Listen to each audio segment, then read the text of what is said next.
And I will pass it over to Ryan to start on his advocacy. Great. Thank you, April. Thank you, Sandy. Thank you to the whole early learning team. And thank you to everyone that's logged in. It's so great to see so many people engaged and taking part in this conversation. I'm honored to be asked to come on today and share with you all a summary of what happened last legislative session, give you some insight into the new supports and services that are coming online as a result of last session. And then at the end, we're going to pivot more towards some forward-thinking advocacy work, primarily our campaign to improve compensation and benefits for the early learning workforce that we are so excited here to launch in the near future. As we go along, if you have any questions, please free to drop that in the chat, and I'll do my best to keep track of those and answer as we go along. If I miss it, we're also going to just have some dedicated time at the end of my initial comments for questions too. So if you would just prefer to wait until then or drop in the chat, whatever it works for you, works for me. So just as a reminder of what we went into last legislative session prioritizing, you can see our agenda in front of you here today. Our top priority was to really focus on subsidy rates. Obviously, we have a huge staffing crisis playing out in childcare. Recruitment and retention of staff is it's never been worse. And programs need resources in order to shore up their programs and continue to provide care for their communities. So that was our top priority going in, rate increases for both centers and family child care. We also were looking to expand our mental health program to meet, the severe need that we really see from the field coming out of the pandemic for those services. We know that we're just chipping away at it. And so we were seeking more resources to bring on more consultants to provide more hours of support to child care programs. The Department of Children, Youth, and Families gave the governor an incredible decision package. A decision package is basically a request to the governor saying, hey, we need these investments to do this critical work that you've called on us to do. They send it to him ahead of him releasing his budget proposal. It really sets the stage for the funding conversations related to that sector of work throughout legislative session. And what we saw in DCYF's decision package were some really bold ideas around expanding eligibility for more populations and extending a lot more financial support to childcare providers. And that was things that were very much aligned with our priorities and the priorities of our design team, which I'll get into in a little bit.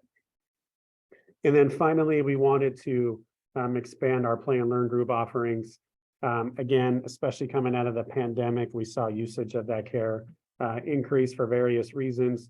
We knew that the need for additional support around that type of care was needed. And we came in with a pretty bold proposal to add on a lot of groups and provide more offerings in a lot more communities. Next slide, please. So we hit a legislative session running, and we were really focused on supporting those with the lived experience in the industry as advocates themselves and as the leaders of our efforts to secure our priorities. As a quick reminder, about a year ago, we convened a representative group of educators from the childcare industry across the state. We called them our design team, and we worked with them throughout the summer and fall to basically set the vision for what our long-term compensation campaign is going to look like. Namely, identify the things that they need for their workforce in order to stabilize it and grow it. And they put out that vision, and we're going to get to that platform in a minute, but they also identified some key priorities that needed to get done first in order to give us the foundation to launch our campaign from. And so that really informed our legislative agenda. Those items I just went through were all things that were identified by the design team as top priorities, and they were all really bought into advocating for it. And the pictures you see here in front of you are design team members doing various things throughout legislative session to really move those priorities forward. They participated in press conferences, they talked to reporters, they met with TV news stations, they testified in support of bills, They testified at early learning and childcare work sessions where their expertise and their experience were really valued and really heard. I think I speak on behalf of Sandy and the rest of the team who supported that design team. Seeing them in action throughout session was one of the more inspiring things that I've ever seen in doing my work here. They really took ownership of their priorities. They really took ownership of being the leaders behind that vision, and they went to Olympia and they did the work. And we had a very, very successful session because of them. So as a quick recap of what the end result of session is, I'm first going to go over the major bills that impact childcare that have been signed into law by the governor, and then we'll go through the investments, which are much more comprehensive. One of probably the best bill that we saw come out of this session, and one that I'm just so proud our system was connected to and was so just overwhelmed with how incredible providers were in advocating it for, is that Working Connections Childcare is now categorically eligible to families in therapeutic court for undocumented children, which is an effort that has been a long, long time coming and finally got done this year. And categorical eligibility for childcare teachers themselves. So now if you are under 85% of the state median income and you work in a childcare program, you have access to Working Connections. And a reminder, because of Fair Start, co-pays once you're eligible are incredibly low. So this is a huge benefit to childcare providers. But again, I think the most important thing that came out of this bill is that now undocumented children are going to be able to receive service for Working Connections, and their families and their communities are not going to have to try to work around the system and get by the system in order to just get the care that they need.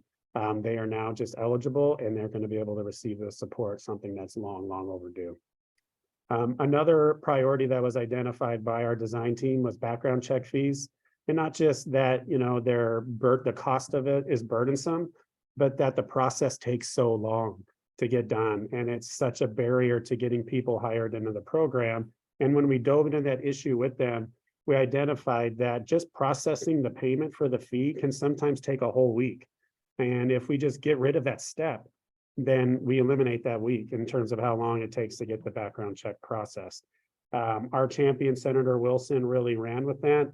And basically they put money into the budget to just cover those fees, cover the expenses on behalf of the vendors and the agencies. So now programs and individuals who are getting hired by programs no longer have to worry about it. One bill that became a really big part of our work in session that wasn't on our agenda, but is definitely something that providers encouraged us to get involved in, was the bill to reform transitional kindergarten. That is now called Transition to Kindergarten, and it's going to come with a whole host of new rules and parameters that are kind of really placed on school districts to try to ensure that childcare programs and the families that rely on them are not harmed by the expansion of TK. This bill basically asks OSPI and DCYF to work together on a rulemaking process to kind of solidify what those parameters be. What recruitment should look like, what enrollment should look like, what kids should be prioritized. I think the biggest thing that we pushed is for school districts to be required to actually work with their childcare providers in the community to assess what the real need is and how they can bring value to that system without actually harming the licensed programs in the area. As I said, there's a lot of rulemaking that needs to happen that's going to basically pave the pathway for what this looks like eventually. And we are going to need to engage with that process as soon as it gets announced. I heard yesterday that very soon some information related to that will become available. I think we're going to get some initial rules from OSPI related to programs that already have TK pretty soon. So once that information's out, we'll circle up with you all, make sure you're informed, and figure out how we want to engage in it and try to influence it in a way that works for the childcare system. A really cool bill that moved through this session this year that people didn't see coming, but was a big priority for family childcare providers, and they themselves wrote this bill, showed up for this bill, and pushed this bill through the process all the way to signage, is to prohibit homeowner associations from banning family childcare programs in their development. This became a big issue for a lot of childcare providers in areas where there are childcare deserts. And they just set out to solve the problem, and they did. And it was, excuse me, it was really cool to see them in those hearings and walking those hallways and really taking ownership of this issue and not, not backing down. Often when a bill kind of shows up late and it hasn't been cooked and you don't have a lot of legislators lined up behind it, it just kind of never gets started. And they weren't taking no for an answer. And they held their ground. They got support. They continued to build that support, and then momentum really took off, and they got it done. And kudos to them for the great work that they did. And then the final bill I wanted to mention was a top SCIU priority. I mentioned 5225 up front about categorical eligibility for populations for working connections. This bill did the same thing for people that participate in a registered apprenticeship. So this is a key support for programs that support, people in entry-level positions, working towards family wage jobs, and obviously being able to afford childcare while you're in that transition, learning to do the job before you're really getting paid to do the job can be a costly barrier. And now they're categorically eligible for working connections too. But the important stuff that happens every legislative session is, where does the money go? Policies can only take you so way. Money is what gets the job done. And as I always say, the Washington State budget is a values document. This is where the state legislature really articulates what they value and what they prioritize to their constituents. And what they communicated this year is that childcare remains a top priority for them, a top funding investment for them, and something that they are very, very much paying attention to. When you add up all this money you see in front of you, you have over $600 million that they invested into childcare. And something that I should have mentioned up front was how tough of a budget year this was. If you would have told me in December that we were going to get $600 million invested into childcare, I would have laughed you out of the room, because the budget writers were already sending signals like, this is not the year for new money. We're afraid of a recession. We have inflation happening across the board, which really skyrockets the cost of services and collective bargaining agreements. We are losing all of our one-time federal money that we got through COVID relief. And all of that added up to way less revenue for them to play with than was originally projected a couple years ago. And typically when that happens, you start seeing cuts across the board. I think the legislature did a good job of finding ways to plug holes here and there where they didn't have to make massive cuts and everything. But what I was not expecting is that they would find a way to make big investments in anything. And they did in childcare and early learning. They didn't really do that very much in any other sector. Every other sector just kind of held firm. Childcare and early learning received the biggest investment that we've ever gotten in our state's history. And I think the legislature should really be recognized for that. About $450 million, well over $450 million of that $600 million is just in money that goes directly to childcare programs. So you have the SCIU collective bargaining agreement, which brings their rates up to the 85th percentile and provides some additional things like continues to fund their rate enhancement and some other new services that they bargained for. And then on the flip side, they put $220 million into a rate increase for working connection centers to also bring them up to the 85th percentile. The living wages proviso was the top priority for our design team. This proviso basically directs the Department of Children, Youth, and Families to work with our design team to develop the blueprint for our long-term vision, which is capping expenses for families at 7% of annual income and extending living wages and benefits to the entire early learning workforce. So now they have the resources they need and the staff time they need to sit down at a table together and basically develop the blueprint for what that'll look like. Cost it out, build, what new IT needs would need to be in place to get it done, what policies are in the way right now that would need to be amended, all of that really detailed work. So going from recommendations and vision towards implementation is really the goal here. You see the working connections for childcare staff. So the legislature, just passing a bill isn't enough. You then need to fund it in the budget too. So that $12.7 million is to fund eligibility to working connections for childcare educators. The $3.142 million is to actually pay for the elimination of those background check fees. We got $500,000 for mental health consultation As you saw earlier, we were actually asking for $4 million. So we were pretty disappointed to land on this number. We're appreciative that we got something again in light of this being a tough budget year and almost $500 million being put into rates. For us to get anything is good, but we were hoping for much more.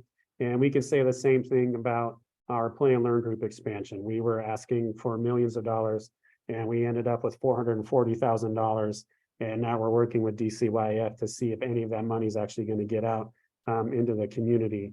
And we'll see how that goes. But also disappointing, but also recognizing that these things can happen during a tough budget year. Bright Spark, formerly Child Care Resources, I think did some amazing job around the homeless grace period. For those that don't know, there was basically a policy loophole where an eligible family would get 12 months of support. At the end of 12 months, if they were still homeless, they would basically be kicked off a subsidy and they couldn't reapply again for another 12 months. This fixes that hole and ensures that those families, if they're still unhoused, continue to receive support. There was a lot of support from the provider community and from childcare advocates in large that we are just barely chipping away at the needs for equity grants and complex needs grants. And so you can see a lot of money was put into both of those buckets. Over $5 million new dollars going to equity grants and over $15 million new dollars going to complex needs grants. So for your providers that want to provide that kind of programming but need resources to do that, I think now is the time to get them aware of these supports, and hopefully these next round of applications will have a lot more money attached to them. As I mentioned before, the bill to expand eligibility to families in therapeutic courts and to serve undocumented children needed to be funded. So you see over $13 million there to cover those families. And you also see a near $5 million investment to incentivize providers to provide more non-standard hour care. So this would add $135 per month per child to that rate in every community to try to incentivize more of those slots being available. One of the more cool things that I thought the legislature did, because I don't think this was on the radar of many childcare advocates, is they added an additional $2 million to Working Connections targeted to economically depressed communities that might otherwise be harmed by the rate increase. Because the way that our rate increases work is it's set on a market rate. We fund up to 85% of all market rates in a given region. And every few years they have to do a new market rate. Well, when they did the most recent market rate, what it showed is that costs exploded in almost all communities across the state. But there were a few communities where those rates actually went down. And if we actually just held to the 85th percentile of their communities, their rates would decrease. And so what they did instead is added enough money to the pot to make sure wherever you had those pockets of communities that they receive this additional money to keep their rates at where it is right now. So it's kind of a do no harm policy. It's something that they hadn't done before. And, in some more economically depressed areas, they actually saw their rates go down as a result of rate increases across the board. And so I'm glad that their awareness of how the system works is really catching up to them. There's the $2.7 million to support people in registered apprenticeships on Working Connections childcare. $65 million was added to the Early Learning Facilities Grant Program. So that includes new grants and minor renovations that people can apply for. And then finally, something that isn't directly related to childcare, but is something I know you all are involved in heavily. Washington Communities for Children received a $2 million investment to just support their operations. It's been a little bit tricky for them since they moved away from Thrive by 5, who is now Start Early. And then this gives them some ongoing resources that they need in order to just continue the good work that they're doing. So those are all the investments that impact childcare. There's also additional investments that were made in ECAP and home visiting and early intervention, other things related to early learning. I didn't think we'd have time to go through all of those, but I have resources for those. And so if you're interested in anything invested in early learning that isn't in here, go ahead and email me or shoot me a message, and I would be glad to get you whatever information that you need. I'll go ahead and pause right there because I feel like I just fire hosed everyone with a ridiculous amount of information. Are there any questions, any kind of details you want to know more about? Anything related to the bills and the investments that were recently made that I can help you with? Love to hear from our regional advocates, our advocacy leads as well. Please unmute, join us. Yeah, that's a great point, Sandy. Big kudos to our advocacy leads who were on fire this year with all of our requests to mobilize providers, connect them with media outlets, recruit providers for hearings and testimony, remote testimony. Whatever we put out there, they were very responsive, and we couldn't have got to the finish line without them. So thank you to everyone out there that was participating on those calls and really doing the real work on the ground to get this done. That's right, Tamara, coaches who rock. Yes, they do.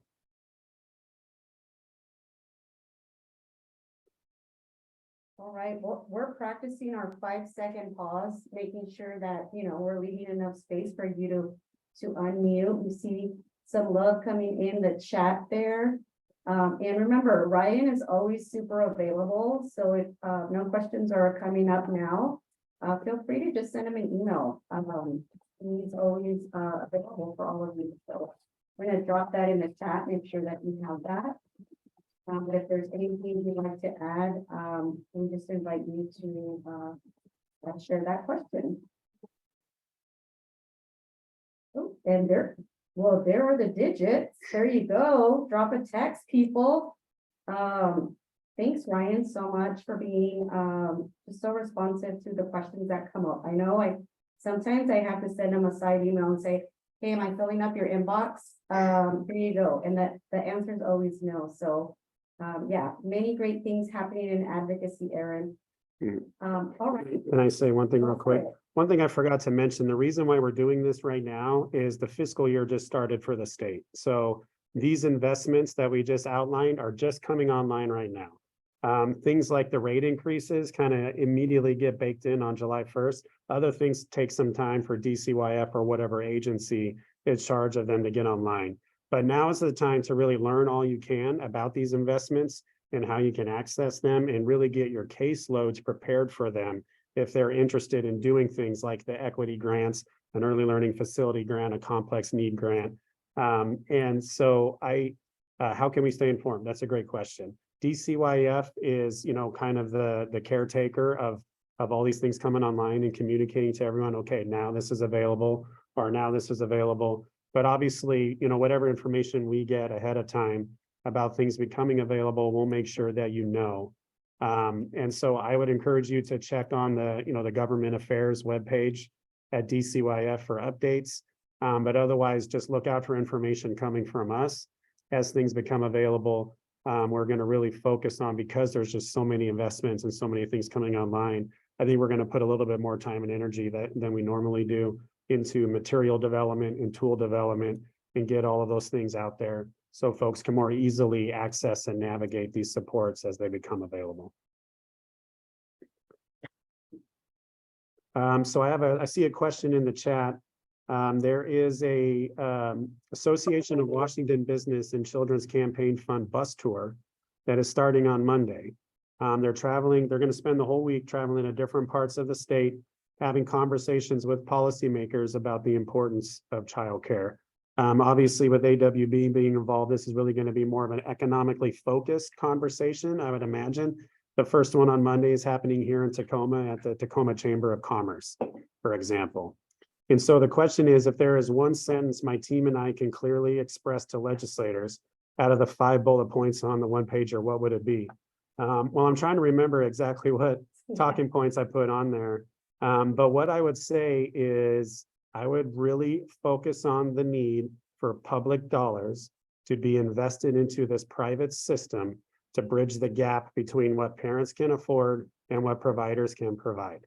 And I think a few of our talking points really touch on that, but that's the point we really need to hammer home, is that financial relationship between providers and parents is more than tapped out. And if we're going to grow the industry while protecting the diversity of our programs, of our workforce, and ensuring quality care for kids, then we need to arm parents and providers themselves with more money in order to actually get that done. And I think that that's the message that we really need to share at these things in terms of what's the solution to all of this. Well, we need to put way more public dollars into the system and to the mixed delivery system as it is. We don't want school to take over. We don't want to institutionalize this. We just need to put money into the things that are already working for kids and families. Awesome. And I see that Alex, I'm gonna share your mic, Ryan.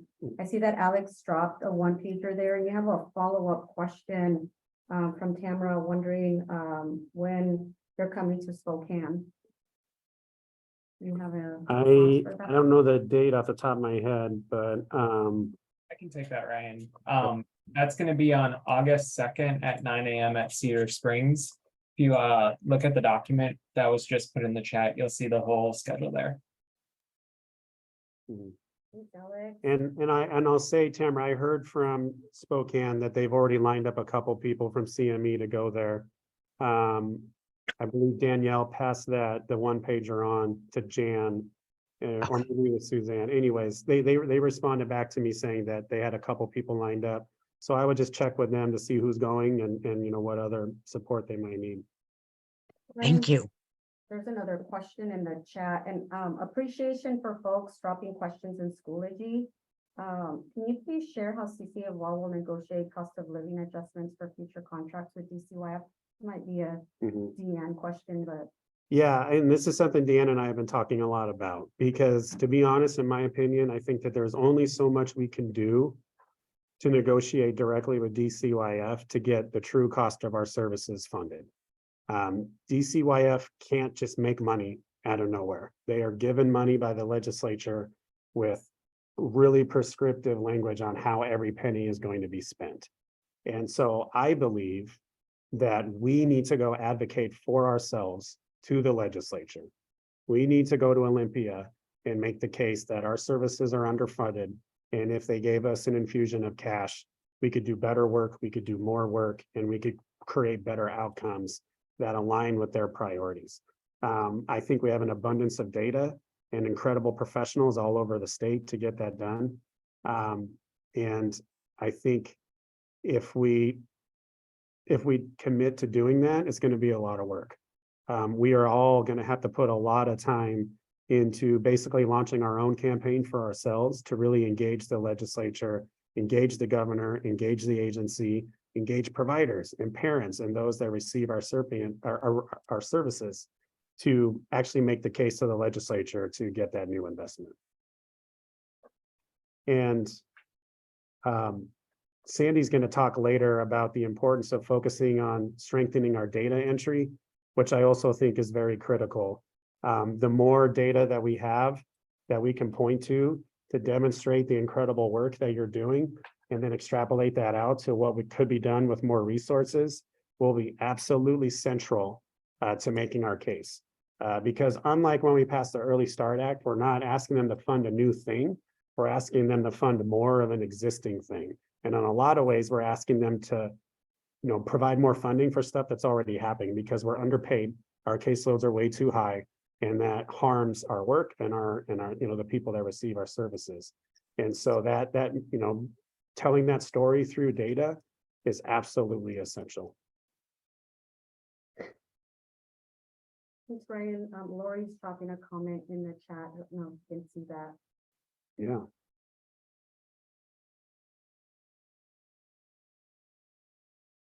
That's great, Lori. Thank you. Okay, I believe we're going to go into a listening session now. Is that April? Can you go to the next slide? Yes. So, so we're going to give you actually more time to ask more questions, but we want to switch up your thinking a little bit from, you know, what's been happening legislatively, what's coming online right now, to really just thinking about what you're seeing right now, what you're hearing, what you're experiencing, and what you want us to know. We wanted to just dedicate some time for us as CCA of WA leadership to really just listen to the field, myself, Deanne, Sandy, all of us here, to just hear open-ended about what you're seeing, what you're experiencing that we need to pay more attention to. That could be potential priorities for us to bring back to Olympia next legislative session, potential priorities for us to bring to Washington, D.C. when we engage our federal delegation. Obviously, Deanne's done an incredible job, and we'll talk about this later, engaging funders, and we're engaging partners in different ways and at new levels. And we want to know, beyond what we see in the data reports and your monthly reports and everything, what are some things that maybe we're not aware of that we can do more about? I have heard, this question about just basic funding for our services. And I want you to know that we totally hear that. And we are just as worried about that. And we are figuring out what can be done about that. And so if you have more related to that, we'd love to hear it. If it's something else that you're seeing in childcare programs or with parents, families, communities, we want to hear that too. But we're just going to step back and listen now and receive all of this, write down all of these questions, write down all of these thoughts, and then take them back to our leadership and get working on them.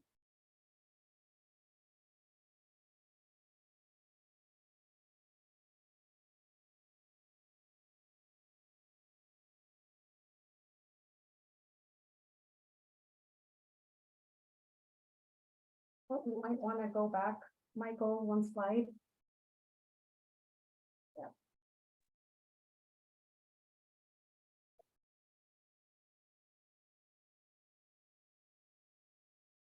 Hi, Ryan. Can you all hear me? Yeah, thanks for Patty. I met with a provider just the other day and was asking her for some information about why she didn't apply for a grant that was available to her. And she said it's because she didn't have time during her day to do it. She gets to the end of the day, she wants to have a personal life and do things like that. And she essentially said if the substitute pool could work and could actually get support for that so that she could take a minute to do some of that work during her work day. She missed out on money because she feels too busy, and there is a potential resource out there, the substitute pool, that is not functioning for her. Thanks.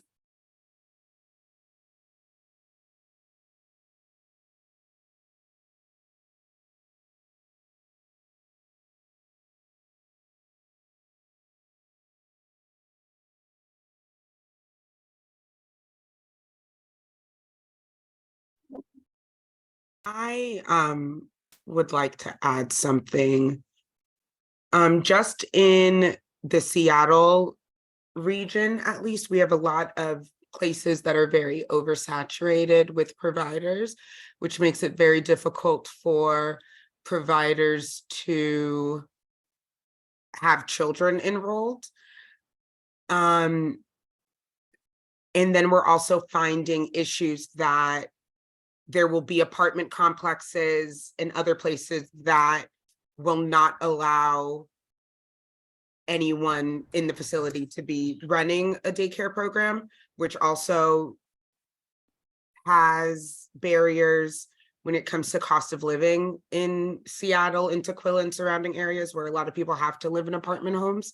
So I'm seeing a lot of struggles in that area, at least in the providers in King County.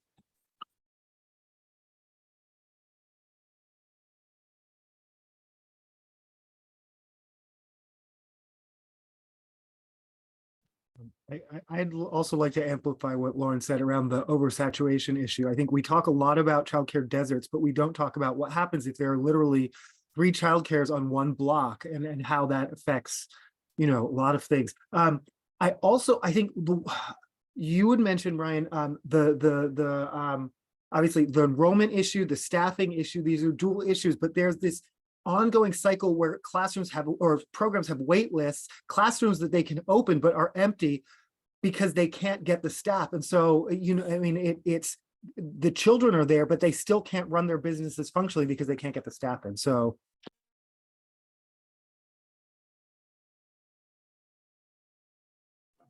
Yeah, if I could jump on board with Bob on that. There's, this is True Sense Central, and we see a lot of that. And I hear a lot of my coaches coming and sharing that, I'm just getting this classroom up and running with this teacher that is more than green. And then 3 months later, they leave. And then I have to start all over again. So I'm like spinning my wheels all the time. And then I have to spend extra time there. And then I have other coaches or other providers on my caseload that are also needing my attention.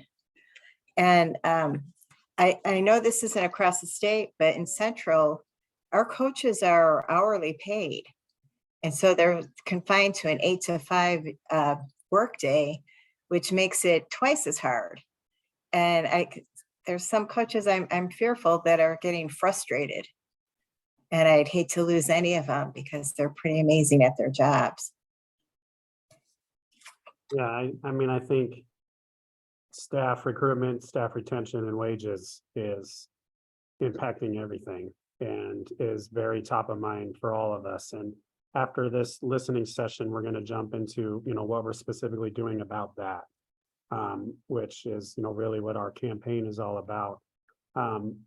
One thing I did, there was a question in, I'm trying to find it now, in the chat that I wanted to touch on. It was about working connections. Where did it go now? Okay, so with the updates to working connections, is there attention administrative overhead for children in foster care getting their subsidy approved? I'm going to go look into that to see where exactly that is. My understanding is that foster care children are categorically eligible for working connections. And also what I understand is that the way that the state structured that is to kind of give them like their own pathway into working connections. That was problematic and hard for those families and providers to really become aware of. And I think there's been some work done to rectify that, but I think that's a good question. I will look into that and try to report back to you, Tony. So one thing that I've noticed is that a lot of my family care homes and centers do not take infants. And so there's a lot of families that cannot or are not able to get infant care. And I think this is around maybe the WACs. There's just a lot of requirements for infants, and also maybe some staffing issues and just things like that. So I'd like to see, is there a way we can help them with helping families get infant care and helping centers and family care homes feel like they can do that more? Yeah. In the meeting we were in earlier, we were unpacking some data that I think really speaks to the infant care problem, which is we actually have 14,000 more slots now in the state than we did in 2009, but we have 2,000 less family childcare programs now than we had in 2009. So all of that growth has basically been in centers, which disproportionately and negatively impacts rural communities and infant care, because that's more of a go-to in family childcare settings. So I think that there's some intentional things that we can do around family childcare to address both of those issues. But without a doubt, infant care is the most difficult form of straightforward care to access in any community, rural, urban, suburban, across the board. Carrie has a comment in the chat about just teacher burnout and teacher stress. And that's why we went in with a $4 million request to expand mental health consultation. And I think that with the modest request we got, we're going to be able to show some great data about how much more of a need there is out there for our supports, and hopefully come back with a more successful run and getting a more significant expansion to those services that is supported by one of our strongest funders as well.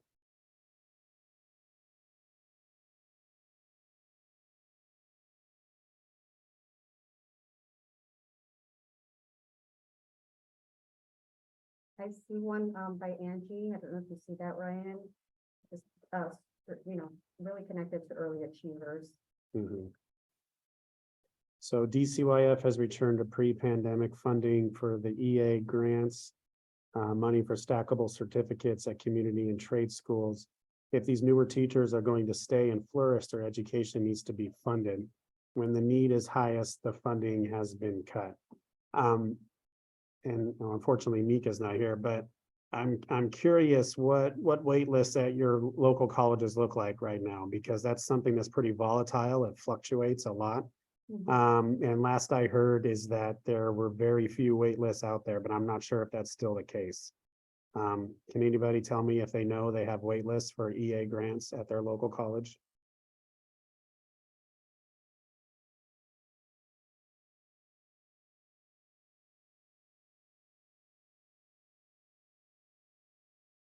Brian, I know that that's the case for language immersion certificates, you know, like the monolingual Spanish. And I just say that because I was teaching at North Seattle College last quarter.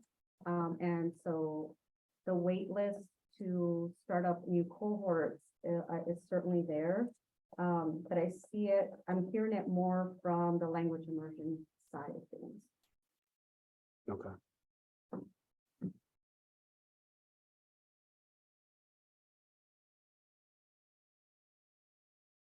Okay.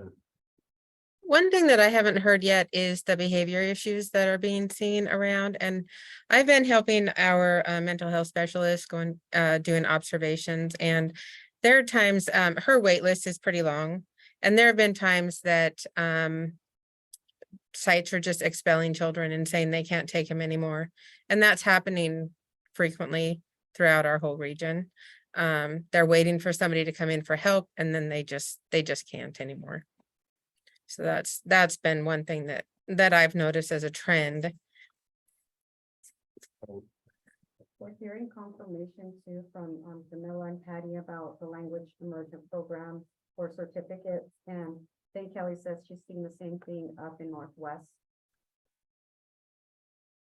around wait lists, Brian. Yeah, seeing wait lists everywhere. So that's something we'll definitely connect with the scholarship program about.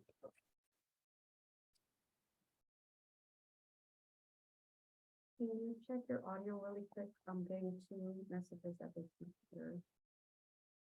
All right, can you hear me now? Can I get a thumbs up if you can hear me? Yes, Ryan, it's just kind of hard to hear Sandy if you guys are sharing the same computer. Yeah. I think she's closer.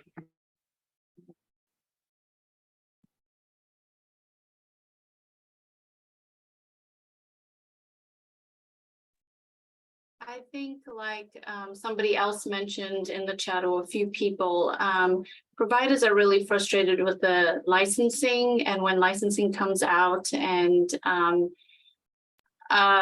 incorrectly cites them, or they feel like licensing is targeting them by consistently coming out to them, regardless of whether they are working with us coaches to fix whatever they need to fix.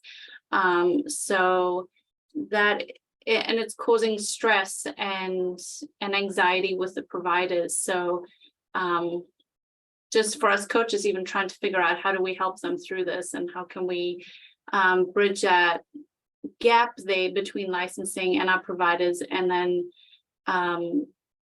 try and stay positive with that. Quick question about that. Are there any particular things that you feel licensing is particularly targeting these days? Any particular issues, whether that's ratios, materials, curriculum, space? I know sometimes it just seems like they're focused on particular things, and then that can have systemic problems.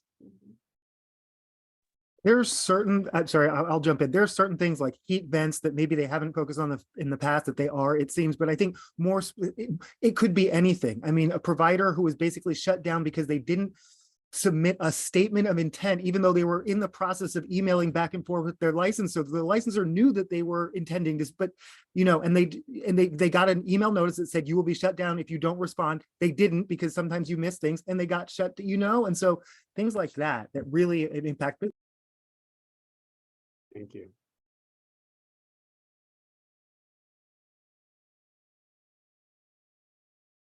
So on that note too, I wanted to say about the licensing is sometimes things will happen when the licensor is there, and like, for example, one of my providers had a parent drop off a plastic bag full of clothing when the students and the teachers were not in the classroom. Licensor saw the parent drop it off. The teachers and students came back into the classroom, immediately removed the bag, and was still written up for it. And things like that were like, something, or maybe like a cord from the TV comes unfastened from the wall and it falls in front of, the licensor, and the teacher immediately fixes it, but they still get written up and they won't take those things off. And there's just things like that where, is there a way we can kind of make it happen so that when there's an infraction, there is some kind of a leeway or something where providers have a chance if they didn't know it was happening.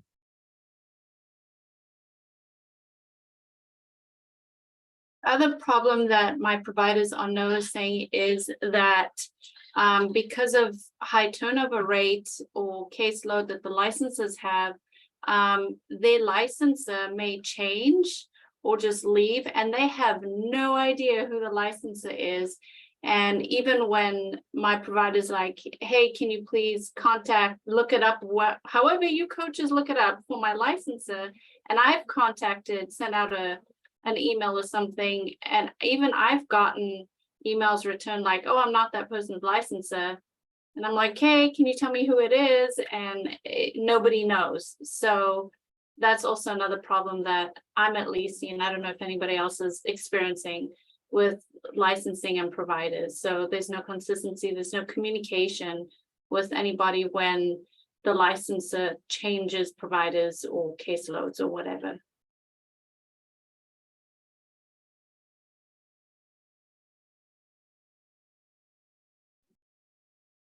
Just thank you all. This is super helpful. I'm sorry, I'm like, which camera? This is all super helpful. Deanne and I have started back to our regular meetings with licensing leadership. And what I'm thinking right now is of creating an opportunity where you can drop these real situations in Schoology so that we can take them with us. So I will take a look and see when those are being scheduled and communicate that via the weekly news update and create a site so that we can do this. One of the issues that we brought, I saw someone post, there's the issue with licensor roles and coach roles. It just feels like, this goes back to when I was coaching a couple of years ago. It's like, how long can we have this conversation? But we will get there. One of the things that we want to be clear is what is it that our coach role does to support providers, and what do we not do? Like, we don't interpret, the licensing WAC. That's not our job. What we can do is help providers come into compliance when the licensor follows what's in our contract, which, is a request for on-site consultation. And that's when we can employ our RBPD staff, whether it's an MHC, a trainer, or a coach, to go in there and support the provider in meeting that regulation and coming into compliance. But that is an extra step that has to be requested. It is not an automatic for us. And so I just appreciate what you're doing, and let's keep doing the work around clarity of roles. That's really important. So it's so great to hear this, and it just makes me feel like, once again, you helped us identify a better way for you to be able to lift those real situations that you are seeing in your day-to-day work. So let's keep at this together. I appreciate you all. Sandy, this is Maricela. So it's also gotten to the point where a licensor, and I think she was newer, had asked my provider, the provider who's on my caseload, if she had an EA coach, and she said yes and gave her my contact information. And then the licensor called me and asked me to support that. I mean, there's a relationship sometimes, but I'm like, okay, is this a compliance thing? Because I know about what you described in terms of how they're supposed to request that support. But it just kind of amazed me at that time that, whoa, this is what it's gotten to. It's like, also because the question was asked if I noticed, like, what she was being written up for. Okay. And I'm like, okay, and I know that my supervisor, reminds us that we're not, what's the word? We're not regulatory people. We're not going in looking for that to say, oh, they're doing something wrong. That's not our job to do. Absolutely. Thank you for saying that, Marisela. One of the things, that I just want to lift that's also real for our partners in licensing is that they've gone through massive turnover. I mean, they are onboarding a large amount of licensors. I mean, some of you have told me like, we're sharing one licensor for multiple counties up north. And so I know that there's been a lot of turnover. And one of the things that we're working with the regional RAs as a group is I'm asking if we could come and do a part of their onboarding so that they're aware of the resources that we provide as coaches, as trainers, as MHC. So maybe that's something that we can all work on together so we can develop some tools for them so that they have more clarity about when to reach out to us or when they can. I'm glad they are, but it's important that they know when and what is the scope of our work, right? So I appreciate that, Marisela, and I just wanted to share too that they're also experiencing that turnover. It's very real. Wow, Ryan, well, you just generated so much buzz here. Well, and I did want to touch on a couple of things related to the licensing conversation. One, I'm seeing a lot of health and safety, infractions seem to be up across the board. And I do want us to be mindful that DCYF is transitioning out of this pandemic mode that they've been in, where they were heavily, working hand in hand with the Department of Health and really following their lead to be extremely vigilant to try to keep childcare programs as safe as possible. And we're out of that emergency. It's been officially declared gone. And so that transition needs to go back. But I think it's, okay to acknowledge that they're kind of still in that transition and we might be dealing with that a little bit in the short term. I also want to reflect back a couple of comments I saw in the chat, which was this commitment that we heard from DCYF to approach these minor infractions in a very different way, rather than just go to citations. And it feels, someone mentioned it, and I'm definitely feeling that. I've been thinking that all got lost in the pandemic, that they started that work, they had good intentions, the pandemic happened, and now we're right back into where we were before, which is any infraction gets written up and minor things cause all of this harm. And so I think that there's a couple key points there that we can really lean on when engaging with DCYF around our access to talk to them, to try to encourage them to go back to that mode of thinking that they were in before the pandemic shut down, because at that time I felt like we were making real progress in really focusing licensing resources where it needs to and where it doesn't need to. And in a lot of ways, we have to kind of reset that effort with them.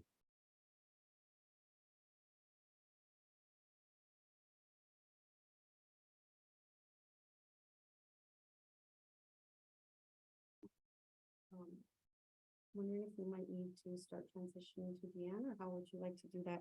Well, there's, if there are no more questions or trends or comments that people would like to share, and again, the conversation doesn't stop here.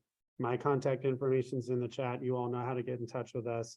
If you have additional thoughts, as we move on to the next part of the webinar here, please feel free to email them to me, text them to me, whatever works for you. And we will, add it to our list here that we've been documenting things that have been brought up that we'll take back to the leadership team. I guess I have something because I have a provider that's been trying to get through to her non-expiring license. And it seems like the licensor keeps coming in and finding different stuff instead of helping and supporting her trying to get her non-expiring license. It's just, oh, a knock here every time she comes in, and then she tries to contact the licensor, get documentation, and the licensor keeps telling her, calls her, and doesn't provide her documentation of what she needs to fix, and kind of scolds her, and then tells her that now she's going to have her another initial.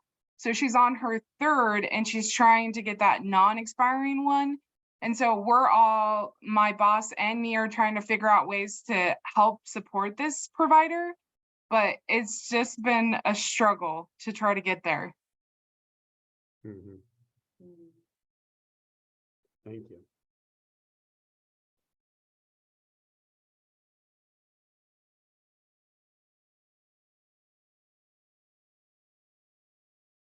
Okay, and so before we go on to the next slide, I also want to just acknowledge what has been said a couple times. Coaches need a raise. We hear that, we know that, and we're working like crazy on that, and we're not going to stop until we get it. And so I want you to know that that's something that's very top of mind for everyone in this office right now. And we've got all options on the table right now in terms of what we're going to do about it. And like I said earlier, that's not something we can do on our own. We're going to need everyone involved in that, I believe, to get to the outcomes that we want. But it's a top urgent priority for us and will be until it's done.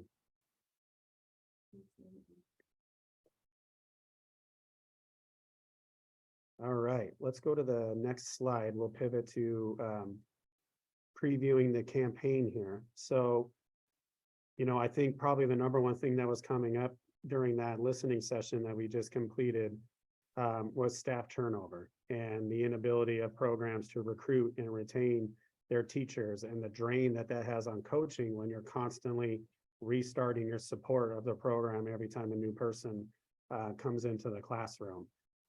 We, identified this problem in the middle of the pandemic. We knew it was going to become a bigger issue. Coming out of the pandemic, we knew it was going to be a huge issue once one-time federal relief dollars dried up. And so we tried to do what we can to get out ahead of that problem when we convened representatives from the regional programs as well as leadership here. First thing that everyone said is we need the workforce to really, we need to empower them to really be the leaders of any effort to address their issues. And that's why we convened the design team.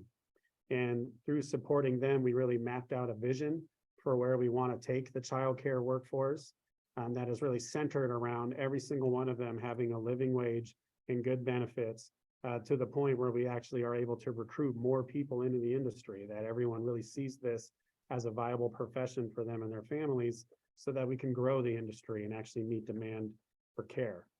That's a bold vision, and that's not something that we can just go to the legislature and say, hey, this is a good idea, you should fund it. This is a multi-billion-dollar initiative. And so we knew that we needed way more resources to put behind this and really needed to not do our typical, mobilizing, messaging, and lobbying, efforts around the incremental progress that we've been making on a host of issues. We needed to launch a robust campaign that would serve us and the community over several years and build the support that we need in order to get a historical and transformational investment into the people that do this work to actually stabilize the workforce and grow it. And so our fabulous CEO, heard that from the design team and from our advocacy team, and she was 100% committed to securing the resources that we need in order to launch something like that. And she was beyond successful. She spent the last year raising millions of dollars from a large group of funders that are all really committed to this vision, that were all really impressed with the work of the design team and are committed to supporting us in a multi-year campaign to secure living wages and benefits for childcare educators and to secure childcare affordability for all families that need it.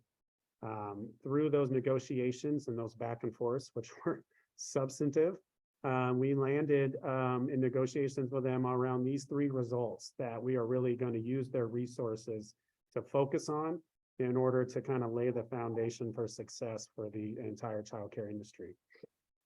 So first and foremost, result one, create administrative and legislative policy change.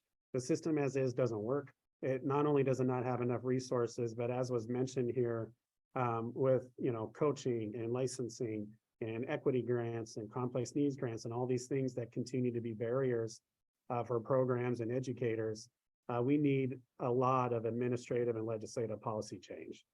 First and foremost, we need a lot more money, but it goes beyond that. Result two, we need to increase our capacity in order to achieve these results. We need to advocate bigger and better, more strategically, more efficiently than we ever have before in order to get to the outcomes that we want. And then result three, raise the profile of the childcare crisis, including the relevance and urgency of solutions focused on workforce recruitment and retention. I think that, polling really clearly shows us that everyone understands the importance of childcare and of early education. But there's a lot of confusion about why does it cost so much? And if it costs so much, why are people that are doing it make such low wages? Why is there such high turnover? Why aren't there enough programs to meet need when people are willing to pay so much? And what is, and why should this be such a big funding priority compared to other priorities that we, put public dollars to? And so we have, not just a lot of work to engage legislators and increase our capacity, but we've got to engage the public in a way that we've never done before and really get them behind us and get behind this campaign. Next slide, please.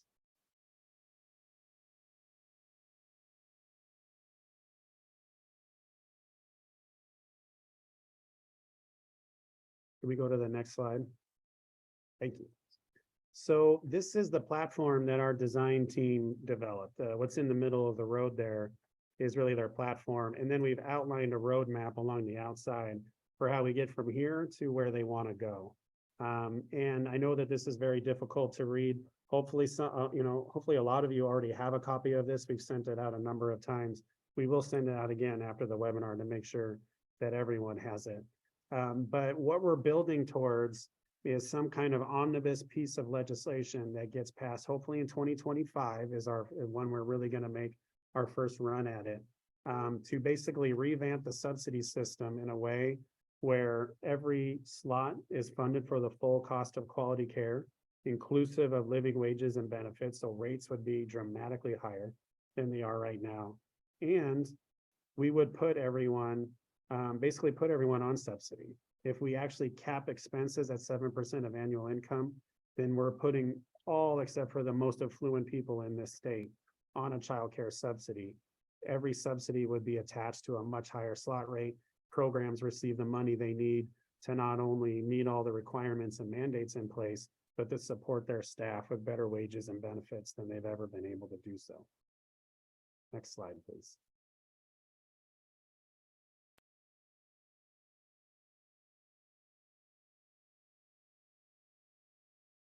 So here's our next steps, and a couple of these, we've already done or we're in the middle of doing. So as I mentioned, Deanne hit it out of the park this last year, raising money for our campaign.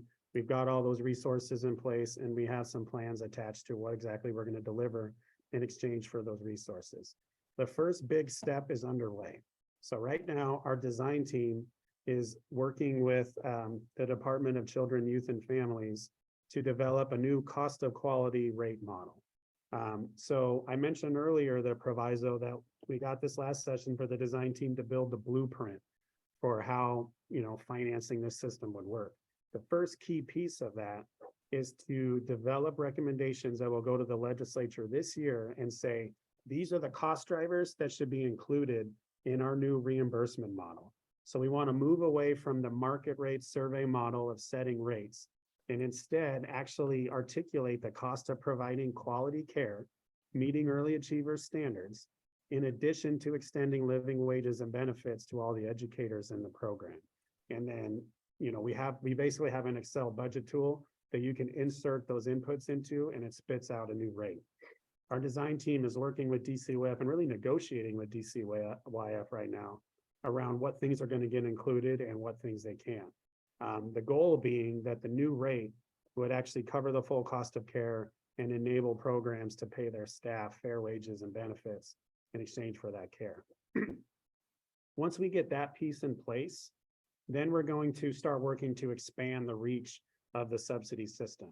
Those recommendations going to the legislature this year doesn't mean it's going to happen. There's going to be a huge fiscal impact that's attached to these recommendations. They will have to fund working connections at a much higher level than they do now in order to get to those new rates. So we have to get them to fund that. And then we want them to expand the reach of the subsidy system to capture way more families, with the goal that we eventually get to a critical mass of families who are in the system that have this higher rate attached to them, that are now get to go and find the program that works for them. And those programs receive the resources they need in order to actually recruit, retain, and support their staff long-term. We are in the middle right now of really solidifying what the roles and responsibilities will be for us for you all out in the regions, in addition to our partners that we're working with on this now, and a bunch of consultants that we're going to be bringing in. So we've already, we have a stakeholder group made up of SCIU, the Center Association, the YMCAs, Bright Horizons, KinderCare, Moms Rising, One America, on and on. All of our major partners are all really committed to this campaign.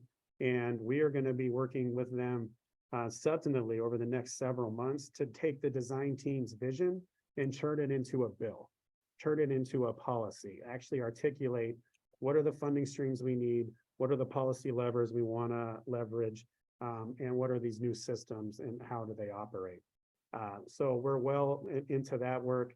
Parallel to that work, we're also going to be solidifying how you all engage with the campaign. I cannot reiterate this enough. This is an all hands on deck moment.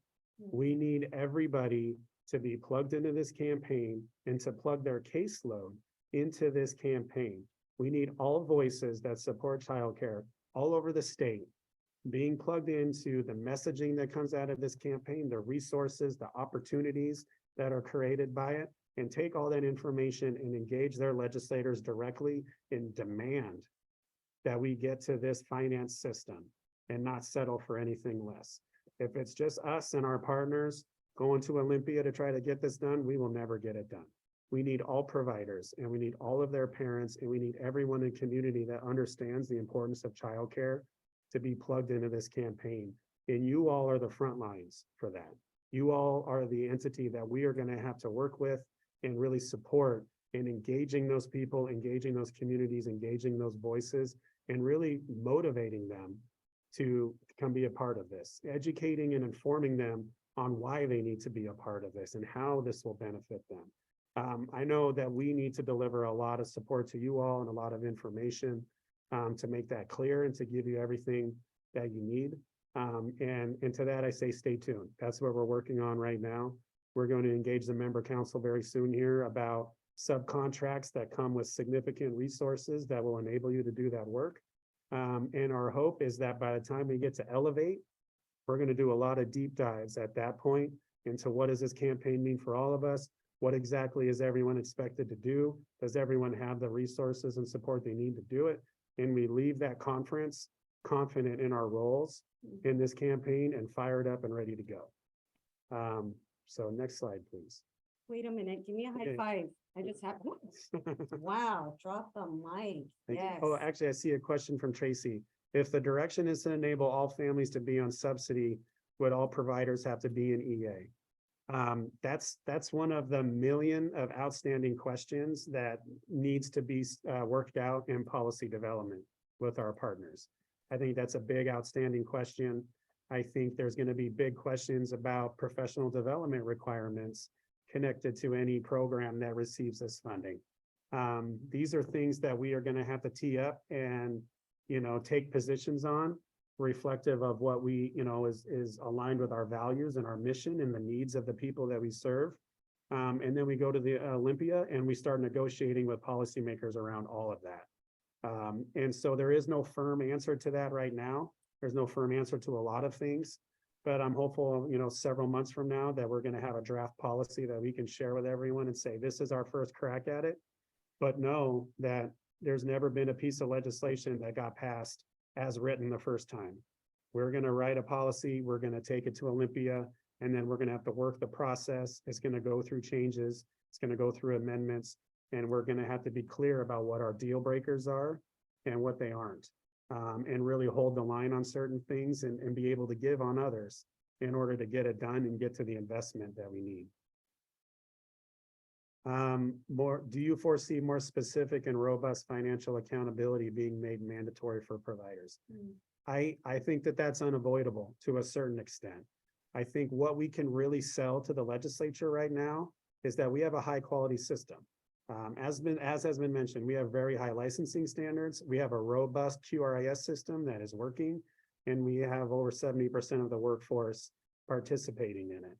And so I think a lot of that accountability and monitoring is already in place.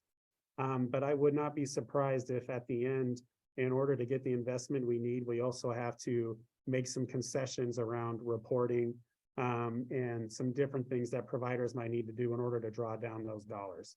Something that jumps out to me is I know a lot of legislators are going to want to make sure that this money actually gets to the teachers and isn't just held up at the corporate level for chains of childcare programs. So I definitely see some accountability and transparency policies probably coming in place that ensure things like that. And Ryan, you read my mind on that one. Just with the where does the money actually go after it gets to programs and the accountability piece on that? Yeah, that's a really tricky balance that we're going to have to land on because, and this is something the design team grappled with too. They really value program autonomy and that, you know, that relationship between the director and the teacher and their ability to really incentivize their teacher to be the best that they can be. But we also need things in place that ensures that these dollars are actually getting to the people that need it. Yes. So trying to find that middle ground where we get both, I think is going to require a lot of conversation between us with our partners and with a lot of providers too. Mm-hmm. And then also just always remembering our end goals and our outcomes for children.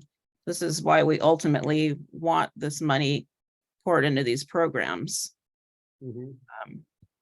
And that's going to be our primary selling point. If we're undermining quality for kids in any way, then I don't think that this is going to fly with the legislature.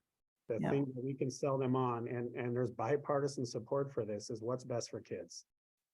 And so I think we're going to have to really lean into that message, and our policy is going to have to reflect that. Yes. Thank you. Deanne, I see your hand raised. Yeah, I just want to hop in and caution this question about whether providers will have to be an EA and being transparent.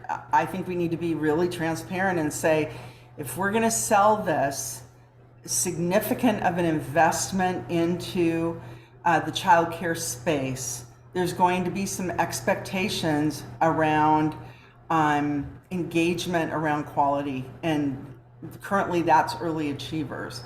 And so I think we need to be honest that in order to get the significant investment that we want without there being encroachment on creating new rules, and to the point I think somebody else made, Kelly, around more specific and robust financial accountability mandatory, I think we want to say early achievers is the measure by which we have been utilizing around subsidy, and that should continue to stand as it is now.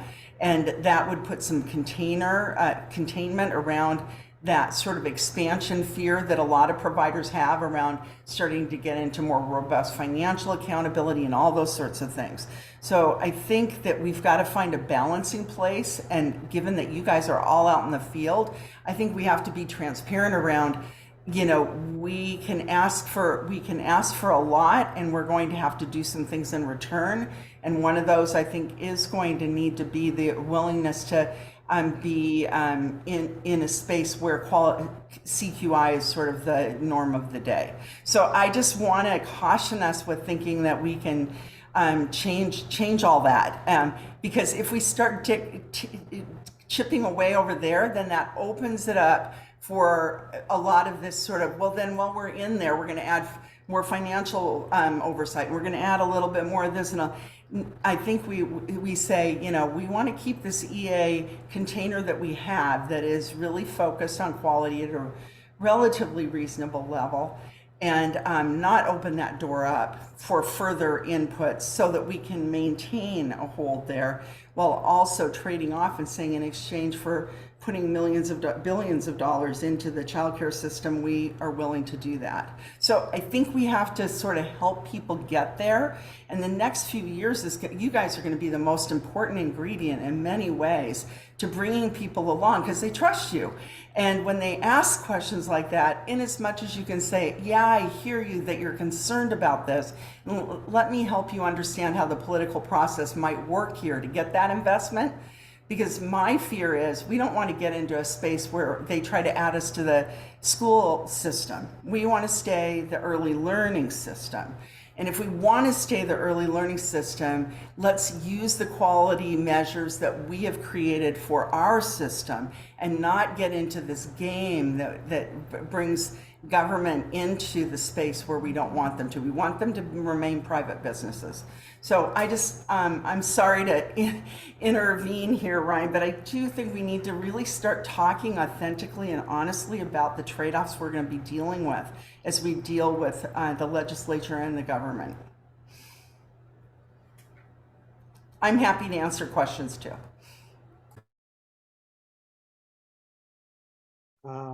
I think we're ready to go to a break, right?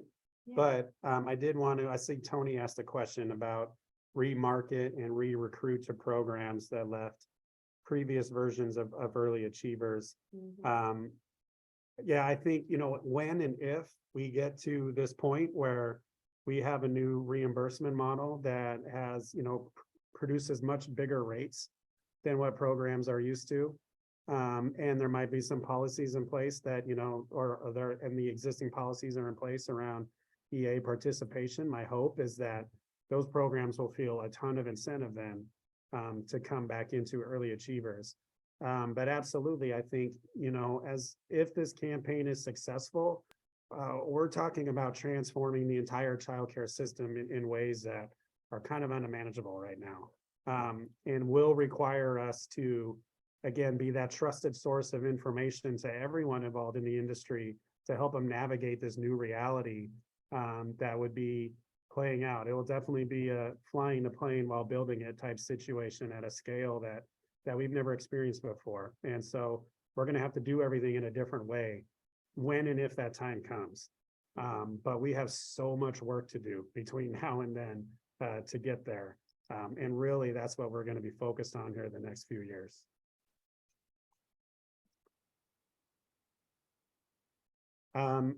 Yes, well, great point, Tony. And we want those providers. We need all providers on our side. And I think that that's where you all are really going to be so central to this campaign. Alex and I were working late last night developing our whole messaging framework that's going to be behind this campaign. And there's a lot of messages that are really targeted to providers that are suffering, that are struggling, that are isolated from the system and have given up in a lot of ways, to try to tell them like, hey, this new reality, this better reality that you deserve, it can happen if we all come together, if we all get involved in this campaign, and if we choose to really go in that direction. So I think that's going to be a big part of our messaging to the provider community. Once we launch the campaign, is we're putting real resources behind making sure that you are recognized and valued for the incredible professional that you are. And we need your help to get there.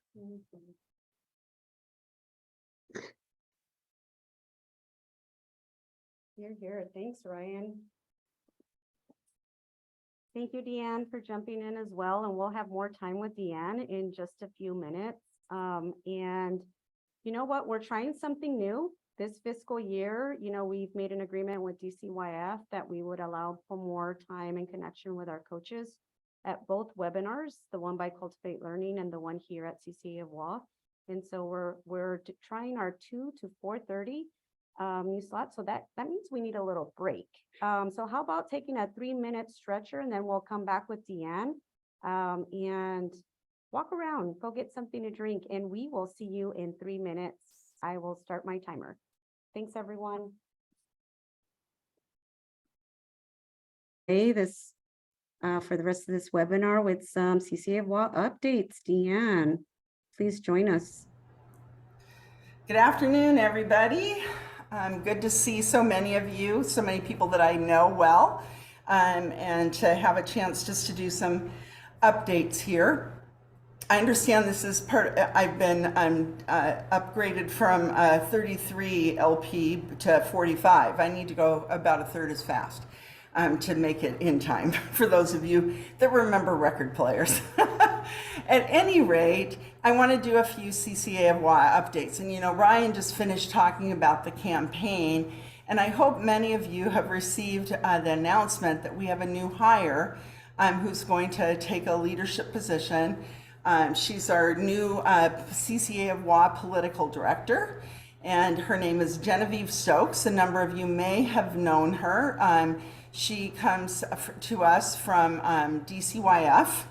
And she comes with a deep understanding of the political process. She comes with strong relationships with key stakeholders across the early learning space, and she has a working knowledge of what it takes to move policy, especially administratively and legislatively, successfully through bureaucracies, which is a whole other world that many of us don't know and understand. She also has success working with the governor's office, and one of her references was Secretary Ross Hunter, which can't hurt. So we really wanted to understand that her passion, having been in government for a time, really was an advocate's heart. And so throughout the two interviews and follow-up conversations and a presentation, and checking references, I really walked away with a sense that where she really feels like her natural home is in the advocacy space, where she's working on behalf of community.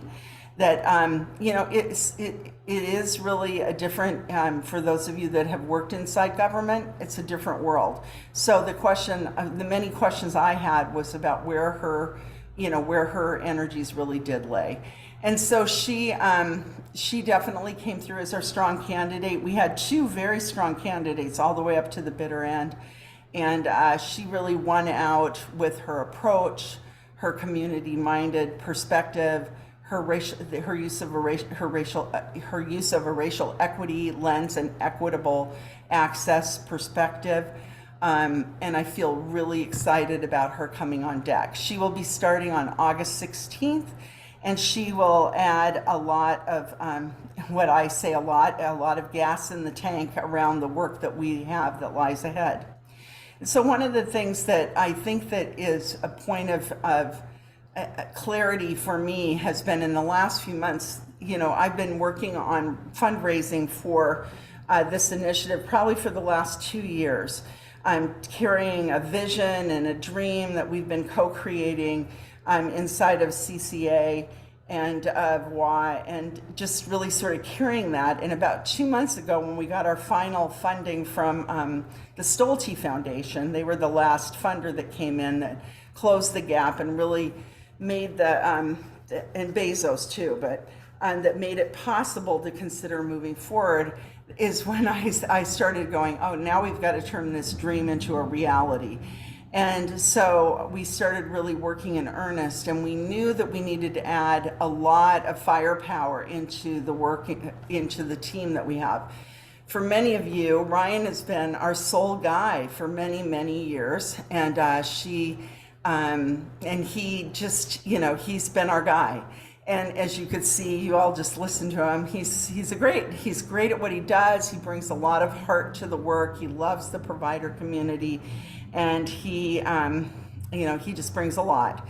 And so I liken this to that, we've been driving a Honda, and Ryan has been driving the Honda, and now we need to drive a semi-truck. We need a big room, big space, and we need more players on our team. So Alex joined us a couple of years ago. Many of you have gotten to know Alex, and what a gift he's been to the system. So he joined Ryan, adding a lot of growth in our ability to mobilize and work with the communities across the state. And now we felt like we're ready to really, with the funding we were able to raise, we're ready to move forward, and we added Genevieve. So one of the common questions that I'm getting is, so what is the difference between our two directors' roles? Ryan and Genevieve will be peers. They will be they'll both be directors, they'll be peers. And I like that. That truck needs to say RBPD on the side. Yeah, that's great. But what is the difference between what they're going to be doing? And this was a question for our team as well. It's like, so how do we divide this work up around who's leading which parts in a way that feels like it matches the skills and talents of the people that we've hired, and also is going to not have them bumping up against each other. And also it acknowledges their gifts and talents. So as we thought this through, Ryan and Genevieve come with very some overlapping skill set, and also I think some really deep skill set in different places. So I want to address the question that's come up from multiple places around what each of them will be doing. So Ryan is really going to be in charge. I call him the chief relationship officer. You know, he's going to be the guy who really works to deepen and strengthen and corral all of the partnerships and relationships we have in communities. So that's going to be the provider communities, the design team, the advocacy partners like Moms Rising, One America, the YMCAs, the Kinder Cares, Imagine, all of those folks. He will be really responsible for keeping in touch with that broad array statewide. He'll continue to be working with all of you who enjoy him so much in your communities. Your advocacy leads will continue to work with Ryan in probably a more stepped up role because we do have some funding that we intend to put out to the regions. And then Genevieve's role will be around more legislative and government liaisoning, working with key legislators, the governor's office, DCYF, doing initiative communications. She'll be working on the Child Care Access and Living Wage Proviso work team, which she's been leading on the inside and now will become a player on the outside. And just doing the administrative and budget oversight of the 6 major funders that we currently have, maintaining some of those relationships alongside myself, which will be a huge relief for me, I can tell you. Now, what's interesting about this is, as we've talked about it, I've talked with Ryan more, obviously, because I supervise Ryan and have an ongoing relationship with Ryan. I'm meeting with Genevieve tomorrow for the first time now as a new employee that'll be coming on deck. And obviously, there's going to be times where, like, Ryan may have a relationship in the legislative government space that would be useful, that is maybe deeper than what Genevieve has. And Genevieve, conversely, may have a relationship in the advocacy community that may work really well to have her take some leadership. And so they're going to need to be flexible across this line. It's not I call it a semi-permeable wall, but they will always be in charge overseeing those bodies of work. And so I didn't want, it was so funny. People said, well, what's happening here, the world has shifted and I'm not sure what's happening. I wanted to address that really straightforwardly so that people knew that their peers, they're going to need to work together. The work is bigger than it's ever been, so there's plenty of room for plenty of players inside, and that we'll have very different roles. They'll each have very different roles, so they have the autonomy to do what they need to do to move things forward. So I wanted to address that and make sure that if anybody had any questions that I answered them. I'm seeing a fair bit of love coming in about Genevieve, which is really great. But if there are any questions, I'd be happy to answer them. Thanks, Deanne, and we'll help you monitor the chat just in case. The people love your truck idea, so go for it. Semi away, we can have a little competition. Who's going to do the graphic design on the side? You got talented people here, so yeah. I'm going to reach out to Leah and see if there were any other questions for you in Schoology while we wait, but please unmute.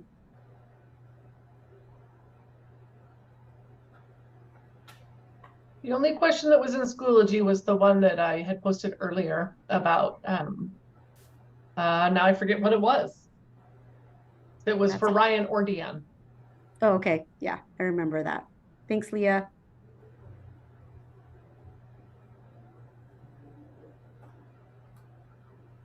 All right. Well, hearing none, I can move forward. Yeah. Is it okay, Deanne, if we just invite questions as they come? Sometimes as you keep sharing, people's questions come up. All right. We'll monitor the chat. Thanks, Deanne. Yeah, that's absolutely fine.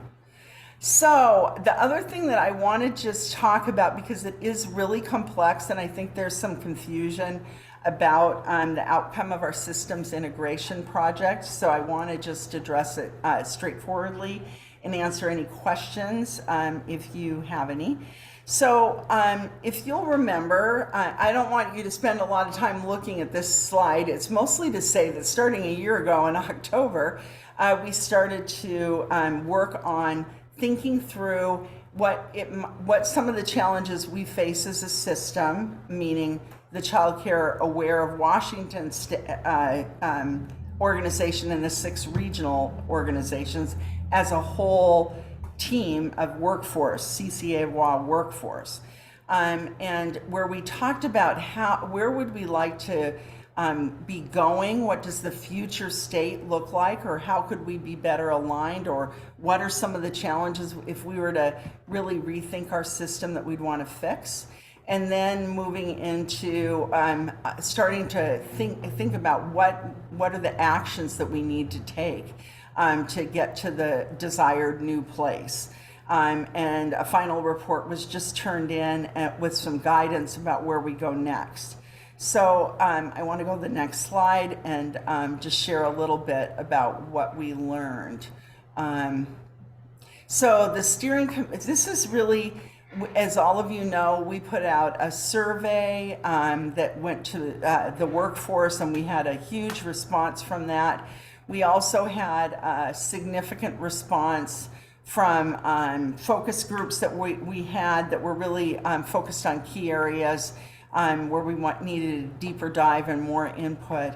And also just a general conversation of the steering committee, which included representatives from every region, and also from many of the roles in the CCA of WA workforce. Like, you know, there's a coach, there's an MHC, there was a lead, there was an MC, an RC, etc.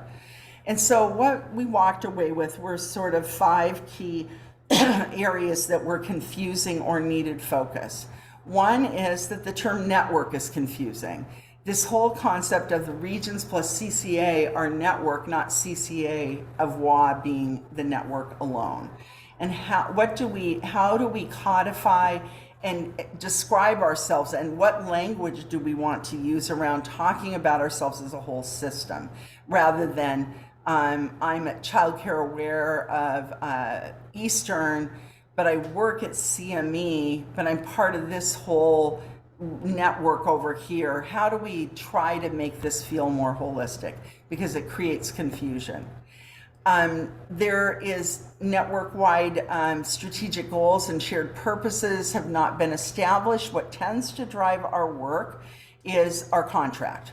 So, for example, how this might look differently if we move towards strategic goals and shared purpose versus contract might be, I'll just use an example of, so we do 10 trainings and we check all the boxes, and did we actually really accomplish any strategic goals doing that? We might have, but we actually met the needs of the contract. What would it look like if we said that our key strategic goal in the PD realm is to ensure that all providers have access to multiple pathways of education that meet their needs, and then we put the contract underneath it, as well as other funding that we bring in philanthropically across our whole system. I'm hoping that makes sense to people. Because using a contract to drive success versus strategic goals and shared purpose is a very different pursuit. One feels very mechanical and not very, if you will, strategic, and the other feels more like we're driving towards something way more altruistic and interesting. So then the third issue was the network governance is structured around contracts rather than strategy, and that doesn't take much to realize. You know, I remember clearly we added the RCs and the PDCs, and then eventually we added the leads. All of this is sort of all contractually driven around the way we do our coaching and deliver our BPD. And so that is something that we'd like to change up so that we start to think about governance in ways that may be driving strategy more than accomplishing the contract. So for example, let's say Right now, we have an IECMHC contract deliverable that's very narrowly focused around a research-based approach to mental health consultation, which is super important. But some of the regions have added some additional funding streams around that are a bit different, but still in the mental health category. One, if we had a mental health strategy where there was more room for a variety of different values and we had a more holistic picture around how we wanted to accomplish that. I'm just throwing out ideas, nothing specific or landed. The fourth issue is the current structure is complex. It's challenging to discern roles and responsibilities. For example, frequently people will say, well, what is CCA of WA's role as it relates to me? Do I follow my agency's rules or do I follow the rules that you're bringing in? It gets very confusing sometimes about who's in charge. And we would like to get that straightened out. And then the last thing that came up over and over again is CCA, meaning CCA of WA, can wear different hats. We are a helper sometimes, and other times we're the monitor, and it's not always super clear. And I think that clarifying that for people would be super helpful. And the way we're looking at that is this whole idea of a respiratory system, which I'll talk a little bit more about in a later slide. Next slide.